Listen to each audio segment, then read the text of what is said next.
La Iglesia Cristiana Familia de Gracia de Valdivia presenta las voces de personas comunes al servicio del Evangelio de Jesucristo.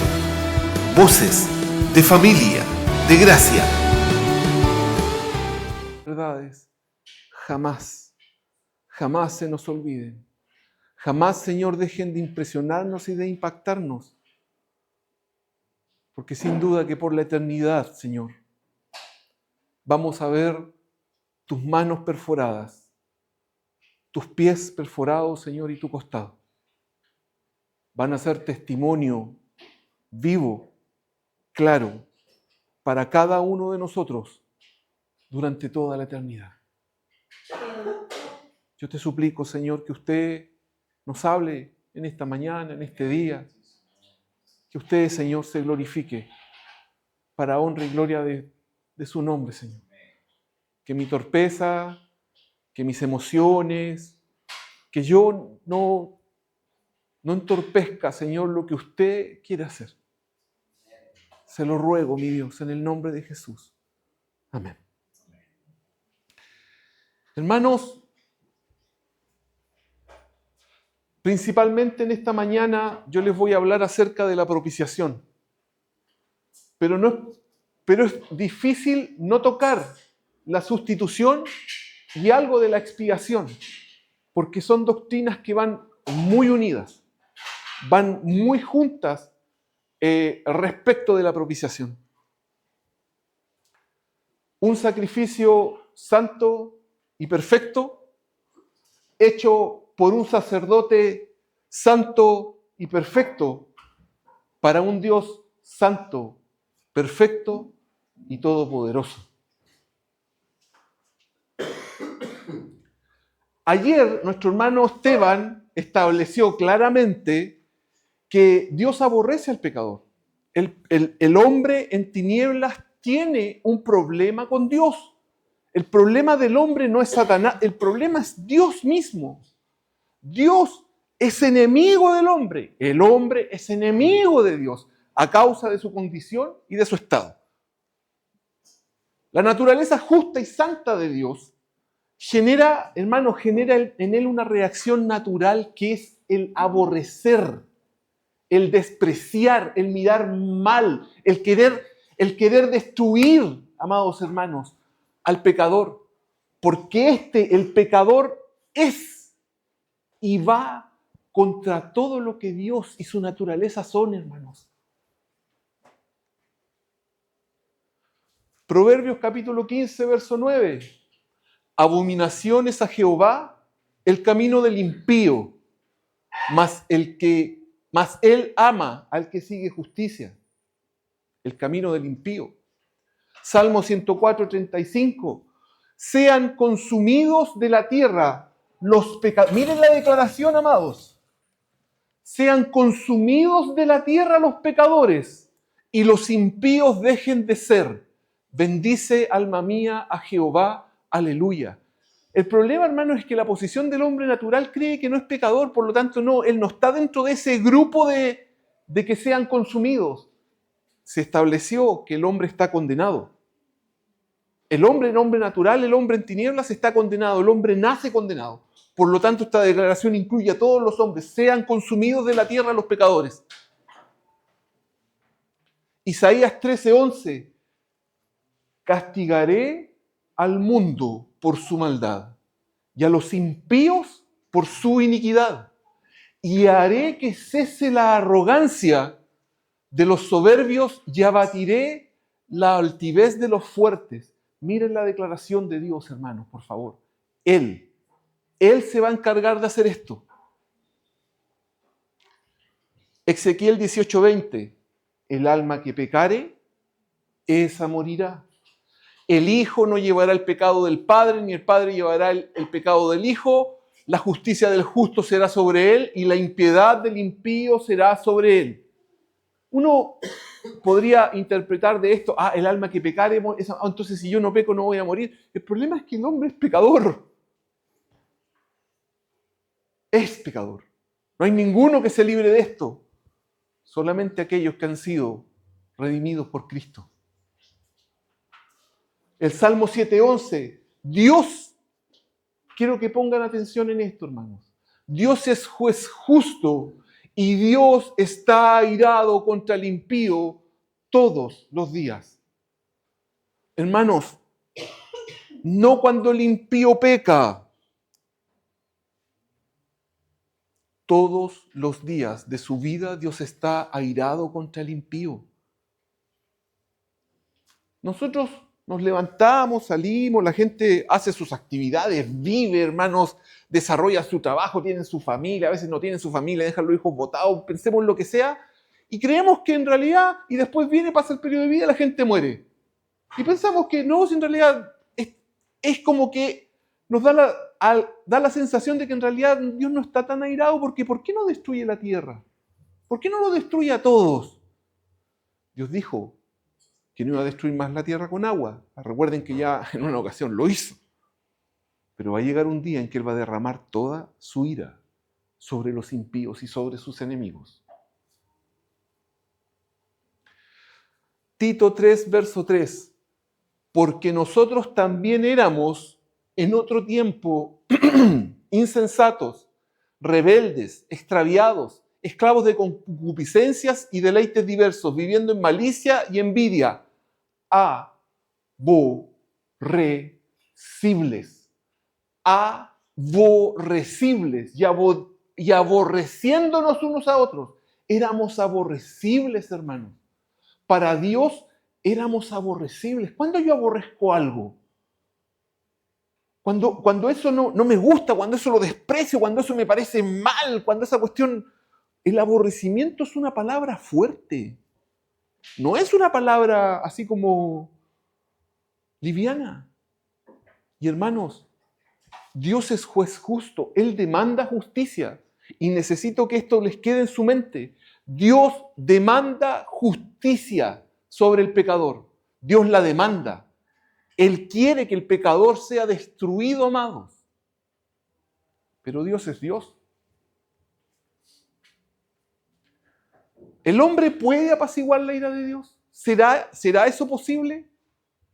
El hombre no puede hacer o entregar nada, absolutamente nada, para satisfacer las demandas de justicia divina, más que de una sola forma: quemándose en el fuego del infierno por toda la eternidad. De hecho, para aquellos que hagan caso omiso de la predicación del Evangelio, su destino final será el lago de fuego, ya que Dios mismo se encargará de que sean conducidos allí. Ese es el destino de todos los hombres que no han sido rescatados por Cristo: el infierno. Creer, amados hermanos, que el hombre pueda proveer algún medio para aplacar la ira divina es un engaño, ya que el ser humano está absolutamente incapacitado para poder satisfacer a Dios con cualquier cosa que haga. El hombre se engaña a sí mismo si piensa que puede apaciguar de alguna forma la ira divina. No, esa cuestión no. Para Dios eso es imposible, porque el hombre no cumple ningún estándar de los que Él demanda. El hombre no puede hacer nada para apaciguar la ira de Dios y satisfacer su justicia. Insisto, la única posibilidad es que pase la eternidad en el infierno. Resulta, hermanos, que ocurre algo. Dios es capaz, Dios es completamente capaz de odiar al pecador, pero también es capaz de amar a ese pecador. Dios ama al ser humano y tiene un propósito eterno con este, que es el tener una gran familia de hijos e hijas conforme a la imagen de su Hijo Jesucristo. Y aquí viene la pregunta: ¿cómo concilia este amor y este propósito con este aborrecimiento que experimenta a causa de la naturaleza del hombre? ¿Cómo lo hace? ¿Lo destruye y lo aniquila definitivamente? Hermano, Dios sigue siendo justo si Él hace eso. Si Él destruye al ser humano, al pecador, Dios sigue siendo justo, pero resulta que no cumple su propósito que se planteó. Ya no hay objetos para expresar su amor. Dios sencillamente pasa por alto el pecado, la culpabilidad del hombre, y viene, lo abraza, lo ama. Al hacer esto, Él deja de ser justo. Si Dios viene y pesca al pecador y lo abraza sin que derrame su vida natural, Dios deja de ser justo y santo, y esto provoca una contradicción irreconciliable consigo mismo. Dios no puede hacer eso. O genera una forma en que este hombre pecador puede volver a tener comunión con Él de una manera justa y santa, sin que ninguno de los principios de Dios sea transgredido. El Señor se encuentra en esta situación, o Él mismo la generó. Pero Él, hermanos, generó y provocó una solución. ¿Cómo hace para que este hombre pecador pueda volver a tener comunión con Él de una manera justa? Y esta es la gran pregunta. Y es lo que voy a tratar de alguna forma de expresarles el diseño que Dios hizo. Porque Él mismo lo diseñó. Él dijo, se va a hacer de esta forma, se van a hacer en estos días, y Él mismo lo cumplió. Porque cuando lo diseñó y se lo entregó al pueblo de Israel, lo hizo siempre pensando en el futuro. Porque sabía que el pueblo de Israel era imposible, era incapaz de sacar adelante lo que realmente Él esperaba. La propiciación.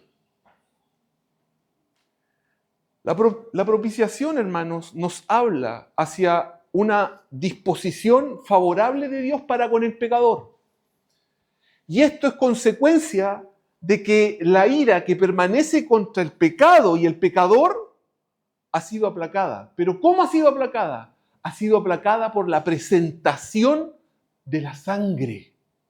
La propiciación puede ser resumida en la actitud y buena voluntad de Dios, acompañada de la provisión o el medio para restaurar la relación del hombre con Él, levantando o suspendiendo el juicio.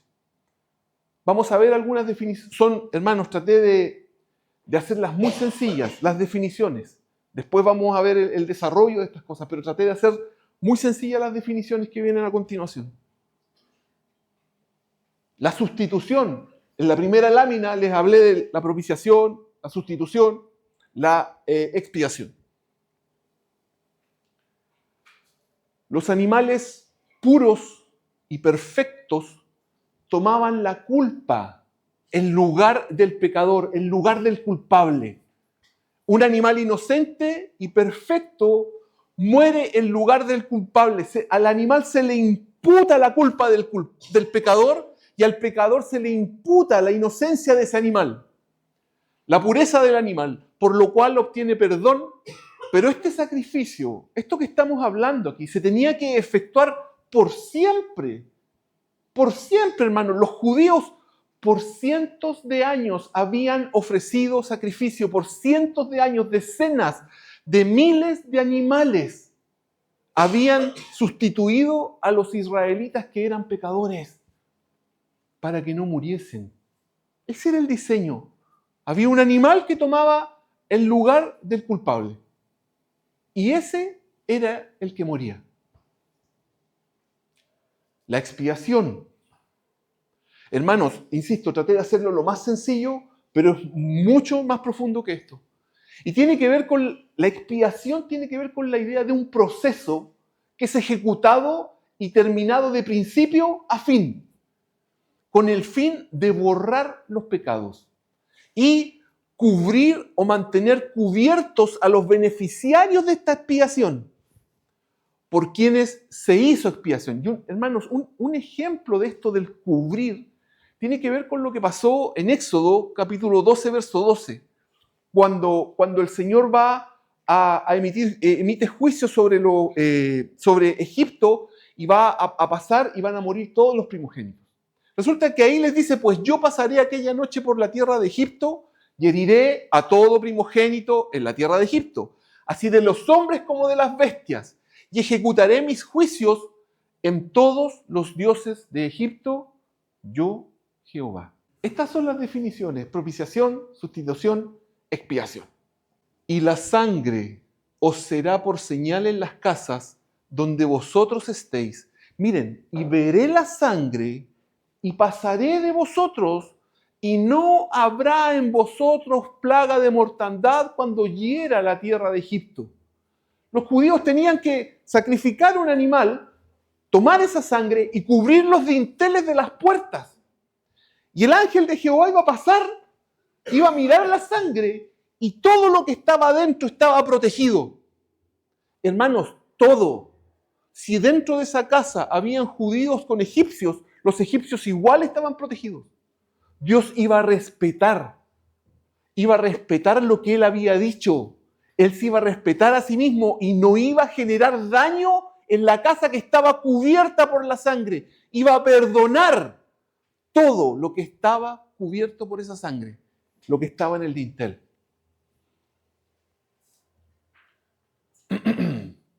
Vamos a ver un poquito el sacrificio en la humanidad. Porque desde todos los tiempos, hermanos, el hombre ha hecho sacrificios. No he...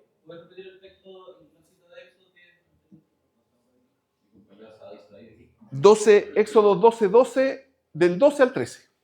Éxodo 12, del 12 al 13.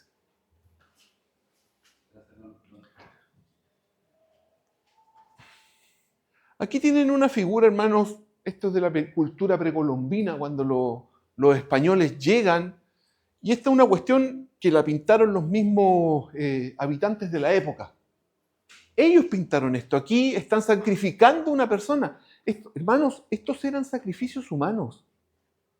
La cultura del hombre ha hecho sacrificios humanos para aplacar la ira de sus dioses. Siempre ha estado en la cabeza. Hemos visto, no sé, tal vez yo soy muy antiguo, películas donde de repente vienen y toman a una, generalmente una mujer, a una virgen del pueblo y van y la tiran adentro del volcán para aplacar la ira del volcán, la ira de los dioses, para que no los destruyan. Porque el ser humano, hermanos, el ser humano de alguna manera siente que hay algo encima de él que lo está juzgando. No lo reconoce, no lo dice, pero cree que hay algo.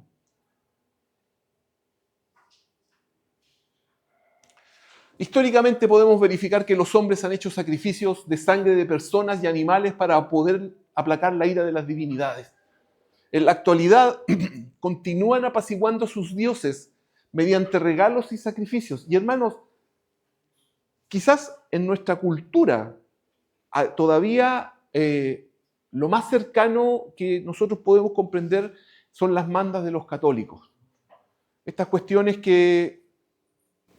En la cultura andina, se sacrifican animales cuando se va a construir una casa. Imagínense, A hermano. los cimientos se tira un perro. Hay unos reportajes por ahí que también algunos indigentes pasan para que la casa sea próspera. Hermanos, estamos hablando del año 2024. No estamos hablando de... Yo he estado claro, cuando vienen y hacen la celebración a la Pachamama en el norte, y vienen y hacen toda una ceremonia, hermanos. Y claro, cuando las ceremonias son públicas en la ciudad, es más sencillito, un vinito, una cosa... Pero cuando es en los pueblos, hermanos, de verdad se sacrifican animales, se sacrifican... Y hay cosas que nosotros no sabemos.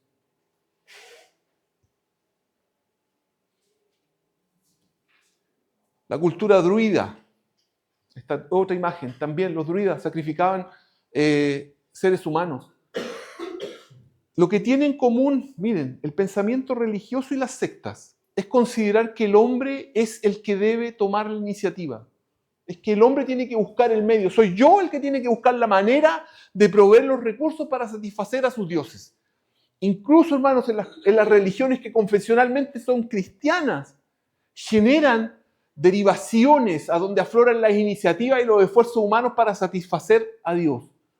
Pero ahora con sacrificios humanos no tan cruentos como en los siglos anteriores, sino que más sofisticados. Hermano, ¿cuánta gente asiste a la iglesia pensando que por asistir a la iglesia, que solamente por el hecho de asistir y de ir de manera constante, Dios los va a considerar? No se han arrepentido, no se han convertido, sencillamente ellos van y van. ¿Por qué? Porque creen que así van a aplacar la ira del Señor, o en realidad solamente con asistir estoy bien. Estamos hablando de cosas más sofisticadas.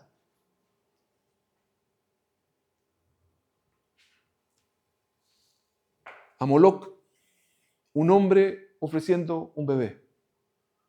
¿Cuántos conocen la institución que se llama Planned Parenthood? Hermanos,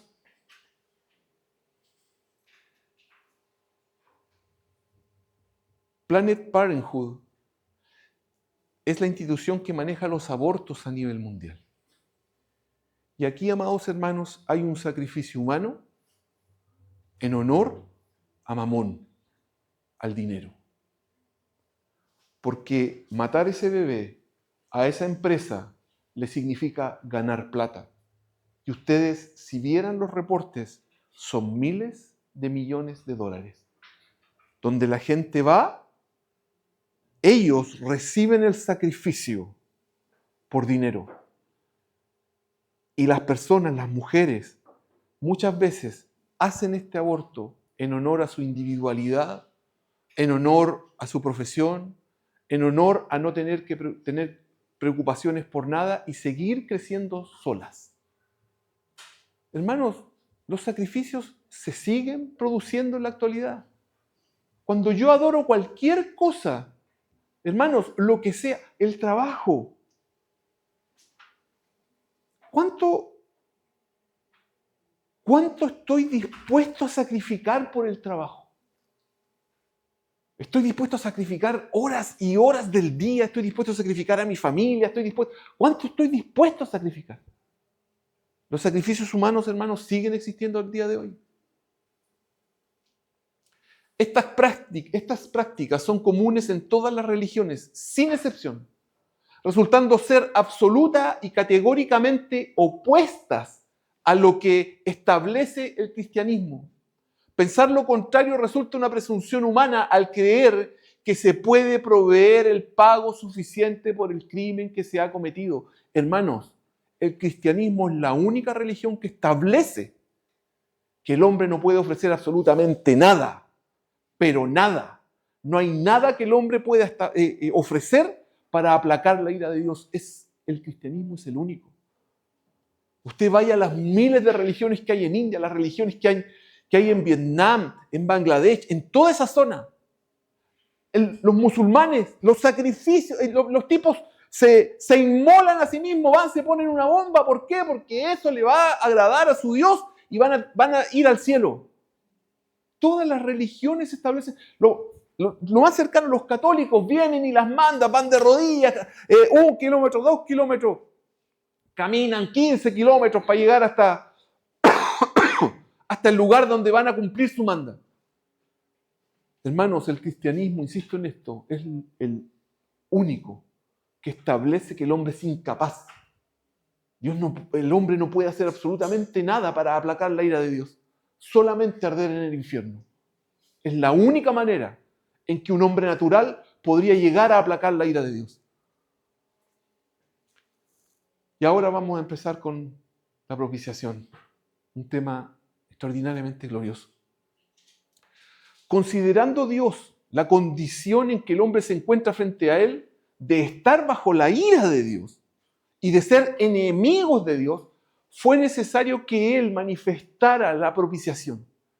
Así la propiciación es el medio, es la manera que Dios proveyó para solucionar el problema que tiene la humanidad con él.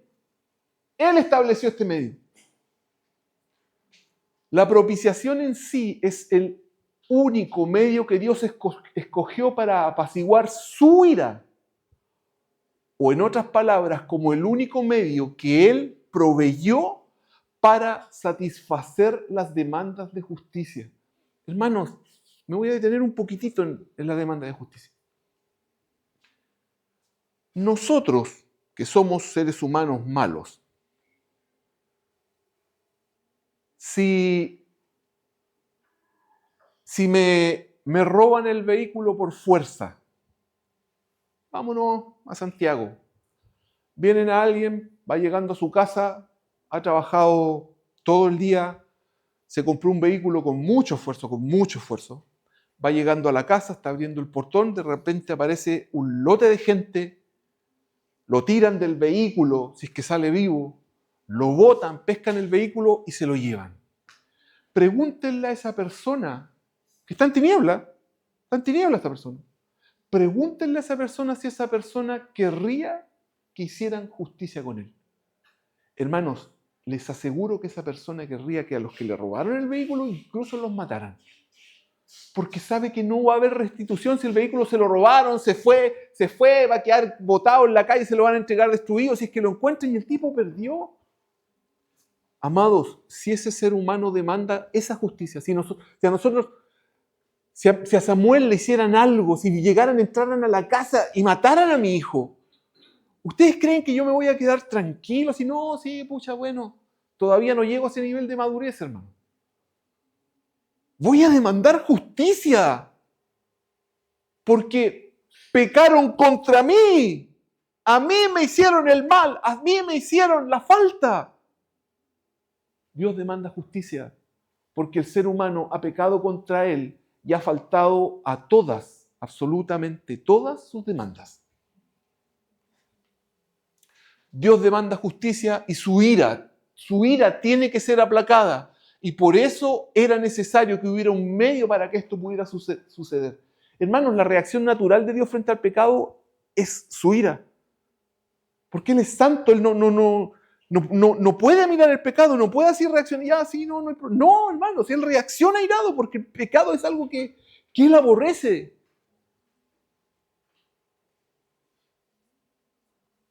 ¿Qué es lo que pasa? Porque este diseño y todo esto parte en el Antiguo Testamento. Por favor, Éxodo capítulo 25, del verso 17 al 21. Hermanos, la presentación va a estar disponible. Si alguien la quiere, me la pide, se la mando por WhatsApp, no hay ningún problema. Esta cuestión no es mía, la diseñé yo y todo, pero si ustedes quieren después verlo, me lo piden y se los mando, no hay ningún problema. ¿Ya? Y harás un propiciatorio de oro fino, cuya longitud será de 2,5 codos y su anchura de 1,5 codos. El propiciatorio, hermanos, era una plancha de oro, que medía aproximadamente 1,30 m por 70 centímetros. Eso era lo que medía la plancha. Y harás también 2 querubines de oro labrados a martillo, los harás en los 2 extremos del propiciatorio. Harás, pues, un querubín en un extremo y un querubín en el otro extremo. De una sola pieza con el propiciatorio harán los querubines en sus 2 extremos. Y los querubines se extenderán por encima las alas, cubriendo con sus alas el propiciatorio. Sus rostros el uno enfrente del otro, mirando el propiciatorio, los rostros de los querubines. Y pondrás el propiciatorio encima del arca, y en el arca pondrás el testimonio que yo te daré.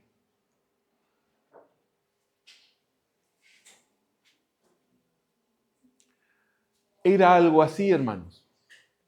Digo que era algo así porque tenemos que recordar que el templo de Jerusalén fue destruido. El templo de los judíos fue destruido y no quedaron vestigios más que algún dibujo por alguna parte, y estamos hablando de cientos de años. Así que todo eso se perdió, por lo tanto, los judíos actuales piensan que era algo como esto. Esta era la plancha, hermanos. Esa era la plancha, y aquí estaban los querubines. Aquí estaban los ángeles mirando hacia esa plancha. Y la plancha, amados hermanos, cubría el arca del testimonio, en donde estaba la vara de Aarón, en donde estaban las tablas de la ley, y en donde estaba el maná. Ese era lo que estaba, hermanos, en el arca. Era el testimonio del hombre. Las tablas acusaban al hombre de que era incapaz de cumplir la ley. Y el propiciatorio tapaba esto. Esa plancha tapaba esta cuestión, y aquí estaban los ángeles. Y los ángeles siempre han sido figura de juicio, del juicio de Dios. Entonces los ángeles estaban mirando, hermanos, al hombre. Estaban mirando al ser humano. Y aquí había algo que impedía que ellos mirasen hacia abajo, que ellos cruzaran el juicio de Dios. La tapa del arca se llamaba propiciatorio, apropiadamente, ya que es el lugar donde Dios se hacía propicio al hombre, el lugar donde Dios proveía el medio. Este era el lugar íntimo más sagrado de todo el tabernáculo, por ser el lugar de la manifestación de la gloria de Dios. Éxodo capítulo 25, verso 22, dice, de allí, hermanos, de acá, para los judíos, desde acá, desde este lugar, me declararé a ti y hablaré contigo de sobre el propiciatorio, de entre los dos querubines que están sobre el arca del testimonio, todo lo que yo te mandare para los hijos de Israel. Hermanos, pero eso, esa descripción que hace Éxodo, ocurría una vez en el año. Una sola vez al año. Y hermanos, un hombre tenía acceso. Y no podía ser cualquier hombre. Y tenía que cumplir, y vamos a ver que tenía que cumplir una serie de ceremonias para poder tener acceso ahí. Para poder derramar la sangre que iba a ir sobre ese propiciatorio.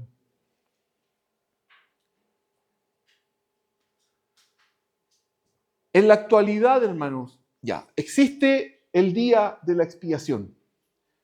El día de la expiación es un día que Dios le ordenó al pueblo judío, en donde se realizaba esta ceremonia que era una sola vez en el año, en donde Dios iba a cubrir todos los pecados, en donde Dios iba, ese día se iba a producir desde principio a fin toda una actividad, todo un diseño que Dios había hecho. ¿Para qué? Para que finalmente en el día los pecados quedaran cubiertos. La religión judía practica una celebración que se llama el Yom Kippur, que es el día de la expiación, o también llamada el día del arrepentimiento. Y estos son datos históricos. Esto se celebra en la primera quincena de octubre dentro del calendario judío. Este mes puede comenzar en la mitad de septiembre hasta la mitad de octubre, tomando como referencia el mes de octubre. Más o menos podemos decir, hermanos, que ahora la celebración o esta fiesta duraba 10 días. Parte como el 1 de octubre y termina como el 10. Y el pueblo, hermanos, el pueblo es una orden de Dios, después lo vamos a ver en los textos. Tiene que hacer una introspección por sus pecados. Tienen que pensar en sus pecados, tienen que arrepentirse. Da inicio al primer mes del calendario civil de los judíos. O sea, el calendario de los judíos, el calendario civil, partía con esta ceremonia. Los 10 días que anteceden al Yom Kippur es un periodo de preparación donde los judíos se dedican a un examen personal de sus propias vidas.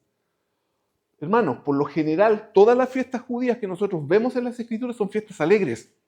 Son todas fiestas felices, pero esta es una excepción. Esta es una fiesta que dura 10 días y Dios llama al arrepentimiento.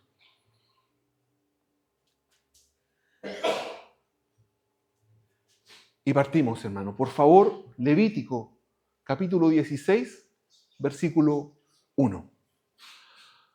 Habló Jehová a Moisés después de la muerte de los 2 hijos de Aarón, cuando se acercaron delante de Jehová y murieron.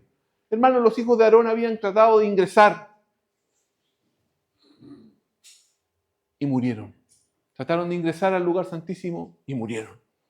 Y Jehová dijo a Moisés: di a Aarón, tu hermano, que no en todo tiempo entre en el santuario detrás del velo, delante del propiciatorio que está sobre el arca, para que no muera. Está haciendo una advertencia: oye, no vaya a entrar en cualquier momento, porque yo apareceré en la nube sobre el propiciatorio. Con esto entrará Aarón en el santuario, con un becerro para expiación y un carnero para el holocausto. Debía haber puesto la imagen del tabernáculo antes, pero... Hermanos, estaba... El tabernáculo era un... No, ya. El tabernáculo era un rectángulo gigante, hermanos, que tenía separaciones. Estaba la puerta al santuario, todo eso era el santuario. Y ingresaba se ingresaba al atrio, que era el patio. Posteriormente eso estaba separado por un velo, venía el lugar santo y después teníamos otro velo que era el lugar santísimo. Y el lugar santísimo era el lugar en donde solamente entraba el sumo sacerdote una vez al año. Y aquí le está diciendo, ¿sabes qué? Con esto entrará Aarón en el santuario, con un becerro para expiación y un carnero para el holocausto. Tenía que entrar con 2 animales. O sea, iba a ingresar, hermanos, al patio el sumo sacerdote con 2 animales, un becerro y un becerro para expiación y un carnero para el holocausto. El becerro iba a derramar la sangre para expiar los pecados del pueblo y el carnero se iba a sacrificar y se iba a poner en el fuego, en la parrilla que estaba ahí. Se me olvidó el nombre exacto de ese, después lo vamos a ver. Pero ahí iba a quedar, eso se iba a estar quemando y el becerro se iba a sacrificar para que derramara la sangre. El holocausto era colocar el animal en el altar para ser quemado. Miren, esta es la primera entrada que va a hacer el sumo sacerdote. Tenía que ver con la expiación de Aarón, de sí mismo y de toda su familia, con la expiación de la casta sacerdotal. 16:4. Y se vestirá con la túnica santa de lino, y sobre su cuerpo tendrá calzoncillos de lino, y se ceñirá el cinto de lino, y con la mitra de lino se cubrirá. Son las santas vestiduras, con ellas se ha de vestir después de lavar su cuerpo con agua. El Señor lo que está haciendo aquí, le está describiendo a Moisés cómo iba a ser la ceremonia del día de la expiación, cómo iba a tener que entrar el sumo sacerdote, qué es lo que iba a tener que hacer, cuáles eran los elementos que iba a tener, con los cuales iba a tener que entrar. Tenía que ir con las santas vestiduras, tenía que ir vestido de lino fino, hermanos. El lino fino que utilizan los sacerdotes en su vestidura significa, hermanos, santidad, pureza y una vida ética, una vida santa. El lino fino representaba la vida justa de los sacerdotes. No solamente era considerado una vestimenta sagrada de un material fino, la vestimenta implicaba que ellos llevaban una vida santa, una vida apartada, una vida distinta. Y era sumamente caro porque no tenía costuras, hermano. Lo diseñaban sin que hubiera costura en los hombros, sin que hubiera costura en los costados, sin que hubiera... No, era una sola pieza. Y el sacerdote se la ponía y sacaba las mangas. Apocalipsis 19:8. Y a ella, a la iglesia, se le ha concedido que se vista de lino fino, limpio y resplandeciente, porque el lino fino es las acciones justas de los santos. En eso está pensando Dios cuando habla del lino fino, las acciones justas de los santos. Y para él esto representaban en los sacerdotes. Los sacerdotes tenían que ser hombres justos y santos, por eso se vestían de lino fino. El lino fino era considerado las obras justas de los santos. 16:5. Y de la congregación de los hijos de Israel, miren, él estaba ingresando, le dijo, va a tener que entrar con un becerro para expiación y un carnero para holocausto. Y de la congregación de los hijos de Israel, y ahora le está diciendo, van a haber 2 animales, pero está separando las cosas. Primero el sacerdote, después la congregación. Y de la congregación de los hijos de Israel tomará 2 machos cabríos para expiación y un carnero para el holocausto. Y hará traer a Aarón el becerro de la expiación que es suyo, y hará la reconciliación por sí y su casa. Hermanos, después me voy a adelantar un poquito, porque después vamos a ver que toda esta ceremonia, el sumo sacerdote tenía que estar solo. No podía haber nadie. Y cuando dice, hará traer, él iba hasta la puerta del tabernáculo y decía, tráiganme el becerro. Le traían el becerro, la puerta se cerraba y él iba con el becerro para adentro. El sumo sacerdote, hermanos, estaba solo. Por favor, recuerden eso. Y pedía el que iba a hacer por la expiación suya. ¿Por qué? porque él, el sumo sacerdote, tenía que expiar sus pecados, también los tenía que limpiar. No es que diga, como es una vez al año voy a... No, primero él tenía que hacer la expiación por sus pecados. Tenía que haber derramamiento de sangre por sí mismo y por toda la casta sacerdotal. Él estaba haciendo ese sacrificio por él y por todos los sacerdotes para que Dios los mirara bien. Aarón y su casa abarca toda la casta sacerdotal, es decir, a todos los sacerdotes.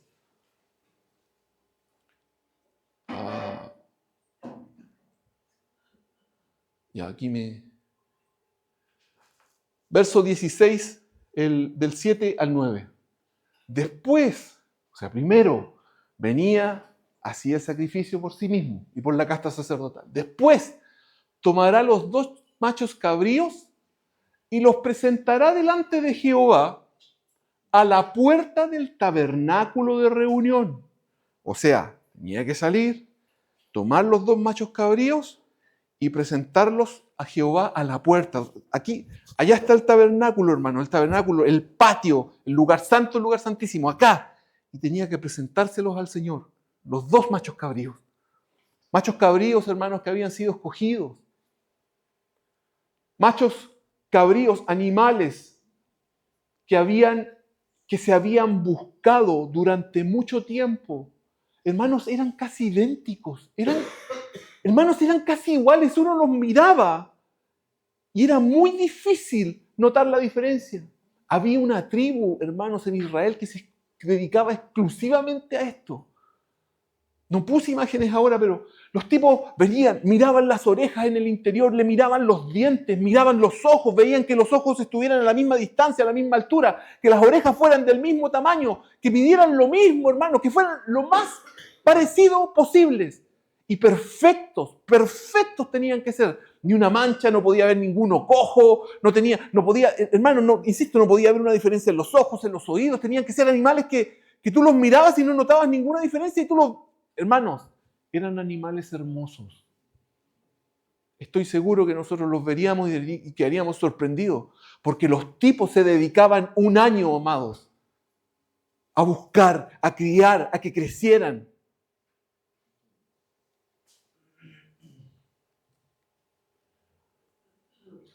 Cuando los escogían, el sumo sacerdote o la casta sacerdotal los dejaban afuera del santuario por 3 días para que la gente pudiera ir y ver la perfección de sus animales. Y que nadie, absolutamente nadie, pudiera decir nada. Los animales eran perfectos. Realmente eran maravillosos. Eran los animales que tenían que ir y ser sacrificados.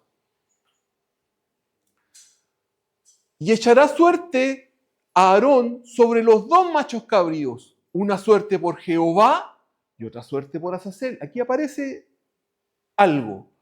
Tomaban los machos cabríos y venía el sumo sacerdote y echaba suerte. Usaban una cuestión que le llamaban el urín y el tumín. Vamos a decir que eran como una especie de dados. Como eran iguales, daba lo mismo cuál era para cuál. Pero había uno que iba a ser para Jehová y había otro que era para Azazel. Y hará traer a Aarón el macho cabrío sobre el cual cayere la suerte por Jehová y lo ofrecerá en expiación. Toma los 2 machos. Va entrando a la puerta, está fuera de la puerta. Se los presenta al Señor. Echa la suerte y ellos, en su cabeza siempre estuvo, es el Señor el que va a escoger uno de estos 2. Vienen, salía este macho cabrío quedaba fuera y el sumo sacerdote ingresaba con el que había ganado la suerte por Jehová. Y este quedaba fuera y se iba hacia adentro a hacer el sacrificio. Estos animales, hermanos, debían ser perfectos, sin mancha, sin enfermedad. Hermanos, debían ser mansos. El animal, cuando iba a ser sacrificado, no debía balar. El sumo sacerdote lo tenía que tomar, llevar hasta allá, y en ningún momento el animal tenía que hacer ¡bé! Tenía que guardar silencio. Y cuando lo tomaban y le iban a cortar, le estaban cortando el cuello, el animal debía guardar silencio. No tenía que decir nada, no tenía que cualquier cosa. Ahí tenía que estar quieto. Así era. Eso. Y hermanos, insisto en esto, los judíos eran religiosos, Padre. La búsqueda de los animales era una obsesión. ¿Y saben por qué? Porque significaba para ellos perdón por un año. Por un año Dios iba a ser favorable a sus vidas. Por un año más íbamos a tener perdón. Entonces no puede ser cualquier animal. Asegúrate que sea el mejor animal que tengamos, que sean los dos mejores, porque si no, no va a haber perdón. Y si no va a haber perdón, hay ira. Hay juicio. Y quiero que consideren lo siguiente, hermanos. Si existía un pueblo que conocía el perdón y la ira de Dios en carne propia, era Israel. Era Israel. Israel sabía lo que significaba estar bajo la gracia de Dios cuando en la noche los dirigía una columna de fuego.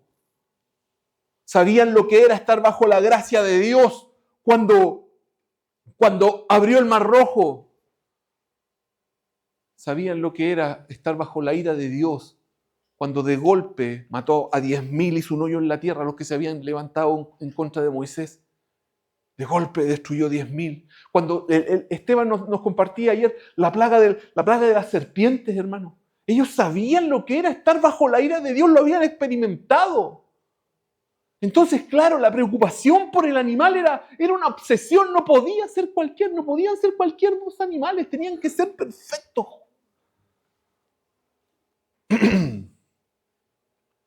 Bueno, y antes del día de la expiación, como les decía, eran expuestos públicamente por 3 días para que el pueblo pudiese ver la perfección de los animales que se iban a ofrecer en expiación por el pecado.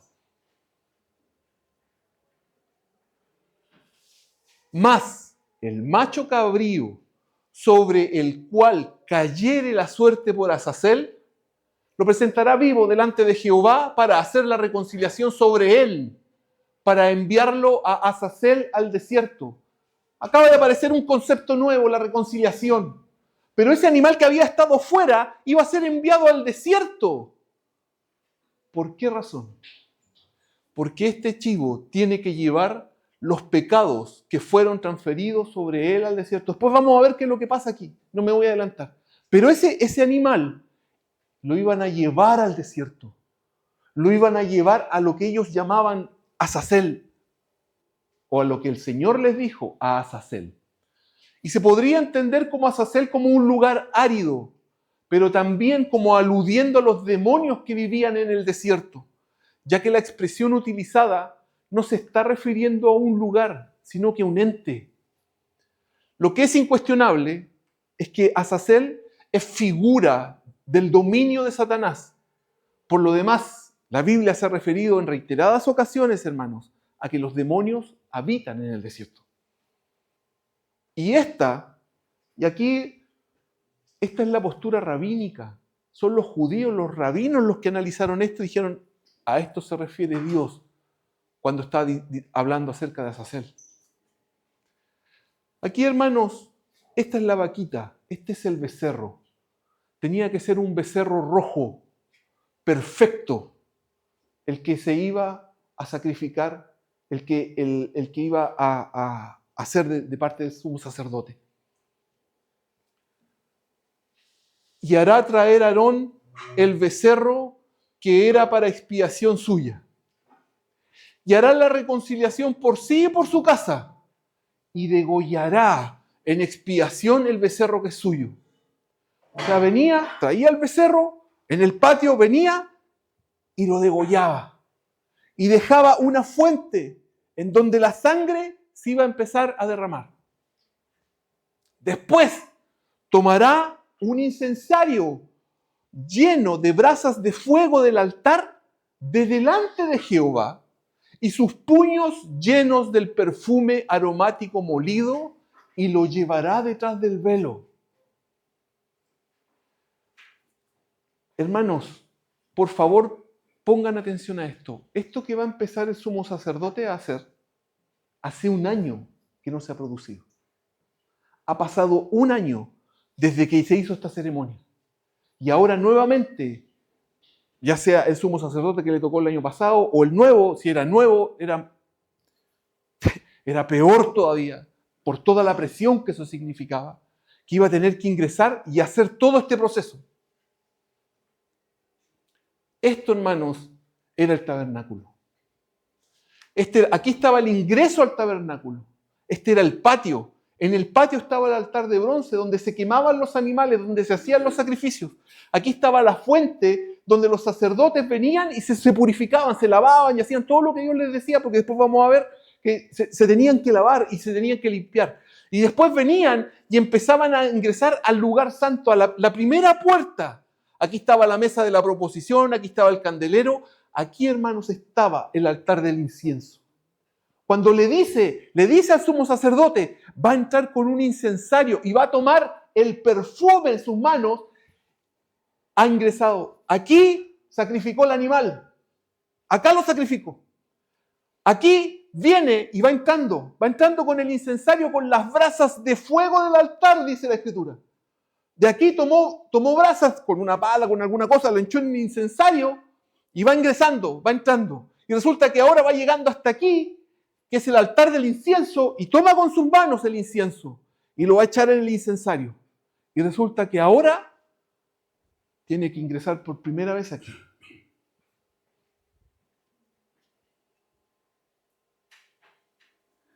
Y pondrá el perfume sobre el fuego delante de Jehová, y la nube del perfume cubrirá el propiciatorio que está sobre el testimonio para que no muera.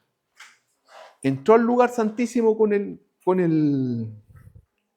incensario, y el incensario empezó a botar humo y empezó a moverlo, aunque yo tengo la sensación que lo deja ahí, para que el humo empiece a cubrir el propiciatorio, ese humo, ese olor agradable, ese aroma agradable que tiene que cubrir ese lugar en donde está la plancha, en donde están los ángeles, donde está el arca del testimonio. Y el objetivo es que el sumo sacerdote no muera. Porque si él no hace eso e ingresa, moría. Moría, hermano. Tomará luego de la sangre del becerro y la rociará con su dedo hacia el propiciatorio al lado oriental, hacia el propiciatorio esparcirá con su dedo 7 veces de aquella sangre. Había sacrificado afuera ¿cómo que se llama? El becerro. Voy a ser honesto, a mí no me queda claro si después de que él pone el fuego sale a buscar la sangre o él ingresa al lugar santo con la fuente con sangre y el ¿cómo que se llama? El incensario. Pero el punto es que él viene y ahora tiene que tomar la sangre y tiene que derramarla sobre el propiciatorio. Pero él toma la fuente. ¿A dónde dijimos que era el oriente, hermano? Para allá. Para allá. Él toma la fuente, mete con su mano, mete 2 dedos, o mete los dedos, no, con su dedo, toma un dedo, mete el dedo en la fuente y hace esto. 1, 2, 3, 4, 5, 6, 7. En ese instante, hermanos, se está mostrando la sangre que va a cubrir la plancha de oro sobre la cual están mirando los ángeles para no emitir juicio.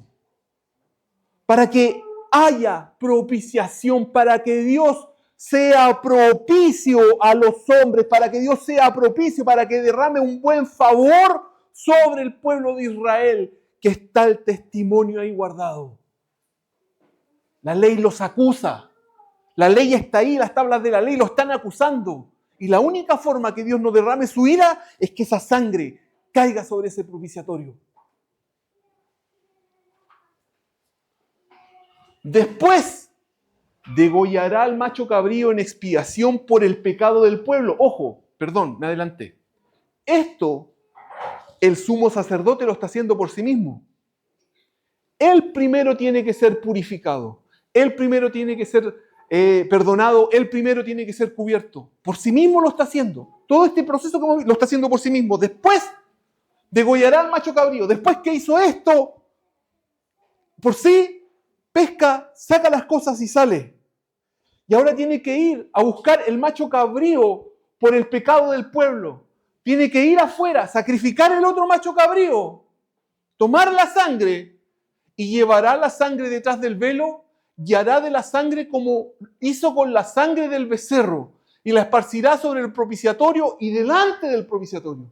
Pesca la sangre, la hizo igual que como hizo con el becerro, pero ahora hay algo más. Va a derramarla delante del propiciatorio. El propiciatorio está aquí, hizo esto y ahora tiene que derramar delante. Así purificará el santuario a causa de las impurezas de los hijos de Israel, de sus rebeliones y de todos sus pecados. De la misma manera hará también al tabernáculo de reunión, el cual reside entre ellos en medio de sus impurezas. El sumo sacerdote tenía que con la sangre purificar absolutamente todo el tabernáculo, hermanos. Tenía que purificar los implementos, tenía que purificar todo. ¿Por qué? Porque para Dios, hermanos, ha pasado un año. Ha pasado un año. Y para Dios, Él ha tenido que soportar el pecado del pueblo día tras día, día tras día, día tras día. Y no ha derramado su ira, porque hoy día viene el día de la propiciación. Hoy día viene el día del perdón. Hoy día un inocente tiene que pagar un animal inocente.